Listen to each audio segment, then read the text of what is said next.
আচ্ছা শোনো, আরো একটা কথা আছে। কি কথা বলো তো? আমরা বাড়ি থেকে সবাই মিলে একটা ডিসিশন নিয়েছি। কি ডিসিশন? ও, আমি বুঝতে পেরেছি। কি বুঝলে বলো? তোমরা তোমরা জেঠুমনির নামে কোনো স্কলারশিপ চালু করবে, তাই তো? খুব ভালো কাজ। জেঠুমনির মতো একজন মানুষের জন্য তো এরকমটাই করা উচিত। না না, ওরকম কিছু নয়, একদম অন্যরকম কিছু ভাবছি। কি বল? আচ্ছা না থাক, আমি তো আসছি, আমি গিয়ে শুনছি। সে ঠিক আছে না হয়, কিন্তু আমি তোমাকে একটা হিন্ট দিতে পারি। হিন্ট? আচ্ছা কি বলো? আমরা সকলে মিলে ঠিক করেছি যে জেঠিমনির আবার একটা বিয়ে দেব।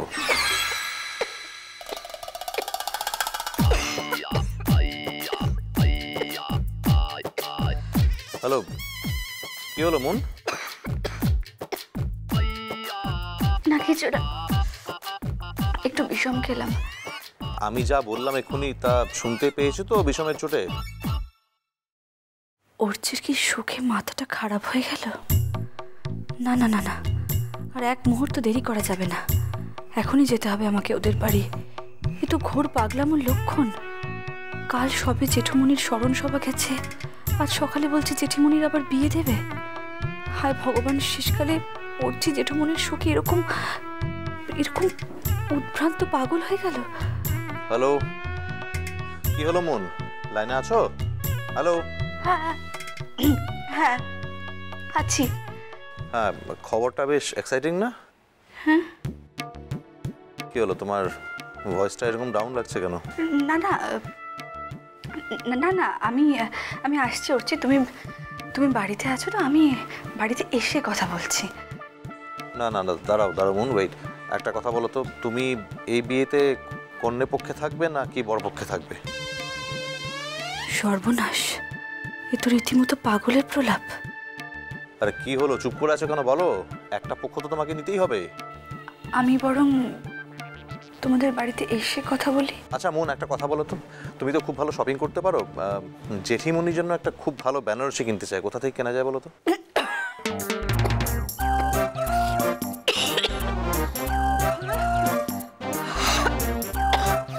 তুমি এত বারবার বিষম খাচ্ছ কেন বলো তো? জানি না, জানি না আমি কেন খাচ্ছি।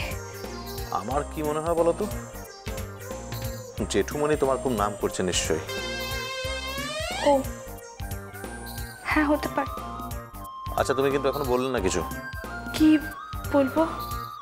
আরে ওই যে বললাম একটু আগে, বিয়ের বেনারসির ব্যাপারে। আচ্ছা শোনো না, আগে আগে আগে পাত্রটা দেখা হোক, তারপর। ও, পাত্র তো হাতেই আছে। হ্যাঁ। আরে ওসব নিয়ে তোমাকে চিন্তা করতে হবে না, পাত্র দেখাই রয়েছে, হাতেই রয়েছে। আরে ভালো কথা, পলাশমণি থেকে সত্যকাম কঙ্কারা এসেছে, তাদের আমরা জোর করে রেখে দিয়েছি বাড়িতে। কেন? কেন মানে, তাদের বলেছি জেঠিমনির বিয়ের ভোজ না খাইয়ে তাদের ছাড়া হবে না। শেষ পর্যন্ত এরকম একটা ব্রিলিয়েন্ট জার্নালিস্টের এই অবস্থা হলো ঠাকুর। ওকে তো এক্ষুনি ইমিডিয়েটলি একজন ভালো পাগলের ডাক্তার দেখাতে হবে। হাই মুন। হ্যালো। হ্যাঁ। আসলে তুমি প্রথম থেকে এত কিছু করেছো, এসেছো, তাই আমি চাই জেঠিমনির বিয়ে প্রথম থেকেই তুমি থাকো। অর্চি প্লিজ, আমি এখন রাখি। এখন তো আমাকে রেডি হতে হবে, বলো। রেডি না হলে আমি তোমাদের বাড়িতে কি করে যাবো? আমার তো দেরি হয়ে যাবে। ও তাহলে তুমি এখনই আসছো তো? হ্যাঁ, আমি এক্ষুনি আসছি। যাক, ভালো করেছো। তাহলে শপিং যা যা করার রয়েছে সেগুলো আজকেই সব ঠিক করে ফেলবো। আর বিয়েতে কাকে কাকে নিমন্ত্রণ করতে হবে তার লিস্টটাও আজকে সেরে ফেলতে হবে। আসলে হাতে সময় একদম নেই কি না? আচ্ছা অর্চি, তুমি এখন বাড়িতে থাকবে তো? আলবাত বাড়িতে আছি। আরে বাড়িতে একদম সবাই মানে বিয়ের তোড়জোড় শুরু করে দিয়েছে, তাই ব্যস্ত হয়ে রয়েছি। আসলে প্রথমবার বিয়ে হওয়ার সময় তো আর আমরা দেখতে পাইনি, তাই প্রথম থেকেই বিয়েটা দেখতে চাই আর কি। অর্চি, তুমি জল খেয়েছো সকাল থেকে? জল কোথায়? ভাবছি মন্ডা মিঠাই খাবো, আর তুমি খামোকা জল খাওয়ার কথা বলছো কেন?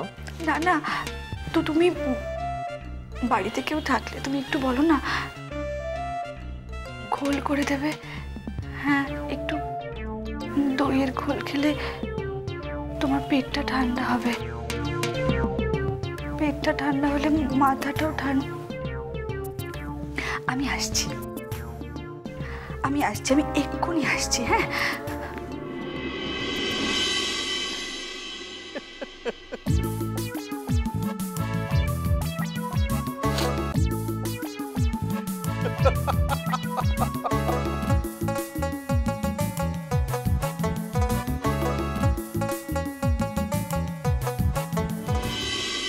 আচ্ছা, এই যে এই সত্যকামা তমজিৎ সাত সকালে বাড়ি থেকে বেরোলো, এখনো ফেরার নাম নেই।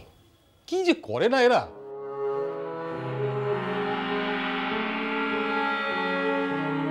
কোথায় গেছে একবার বলে যাবে তো? তা না, দাদা একটু ঘুরে আসছি বলে চলে গেল। বাবা, হ্যাঁ, সত্যকামা ডক্টর ঘোষ কোথায় গেছেন তুমি জানো? আমাদের বলে গেছে, কি করে জানবো? বাড়ি বুক করতে গেছে।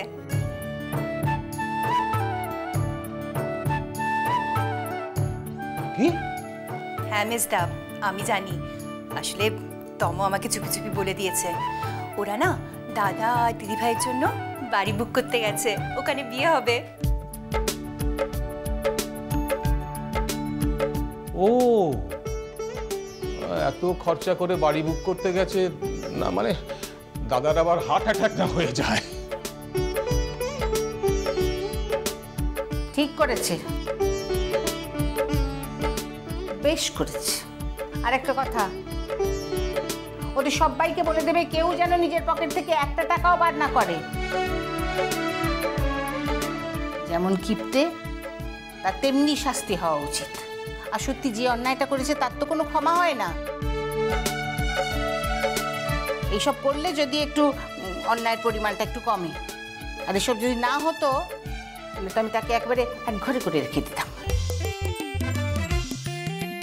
কাল থেকে দেখতে লেগেছি মানুষটাকে মেলা গালিটা দিছিস মা, আর দিসলা। এবারতে দেখছি বুড়া বাবুটোর শরীরটা খারাপ হয়ে গেছে। কিচ্ছু হয়নি, কিচ্ছু হয়নি, সব ঠিক আছে।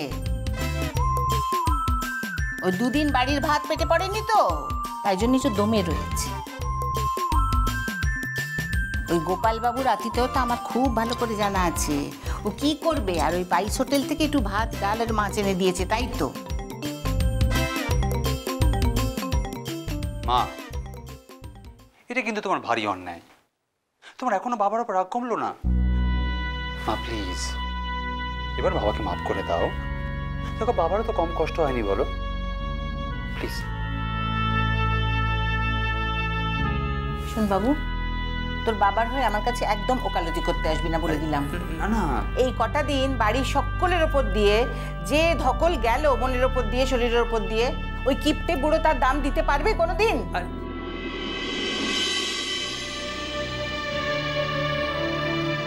স্বার্থপর, বেঈমান। আমি তোর বাবার সম্বন্ধে একটা কথাও শুনতে চাই না। জেঠিমণি অনেক হয়েছে, আর নয়। জেঠুমনির বিষয়ে কিন্তু আর বেশি বাজে কথা আমি শুনতে পারবো না। ও, তা তুমি শুনতে পারবে কেন? সে তো তুমি শুনতে পারবে না, আমি জানি তো। তোমার জেঠুমনি যাই করুন না কেন, তার 7 খুন মাপ তোমার কাছে। জানি না, জানি। আর ছোট, এই কোথায় রে? মেজ সাজবাতি ওরা কই? তাদের কাউ দেখতে পাচ্ছি না। সকাল থেকে নাচতে নাচতে তারা কোথায় বেরিয়ে গেল? হ্যাঁ, কাল থেকে সব নাচের ধুম পড়ে গেছে বাড়িতে। শুধু সাজবাতি আর মেজবনি গিয়েছে নাকি?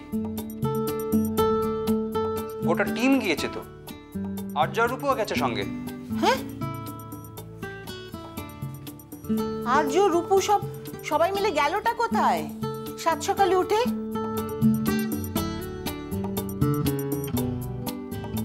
কি আশ্চর্য, কি রান্না বান্না হবে বাড়িতে, তার কোনো মাথা ব্যথা নেই কারোর। আপন মনে বেরিয়ে পড়লো সব। মা, ওরা একটা কাজে গেছে। তা কি এমন কাজ রে যেটা আমাকে বলে যাওয়া গেল না?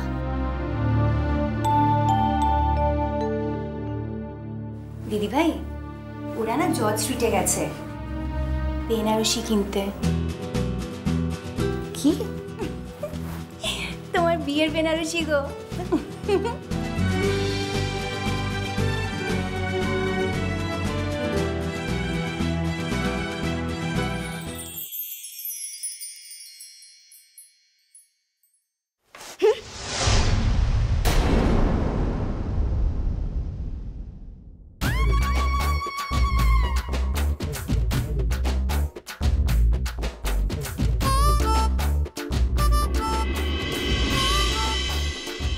আরে এই এই এই এই মন মন এই দেখো মন মন মন মন কি হয়েছে মন মন মিষ্টি কুটুম মিষ্টি কুটুম মিষ্টি কুটুম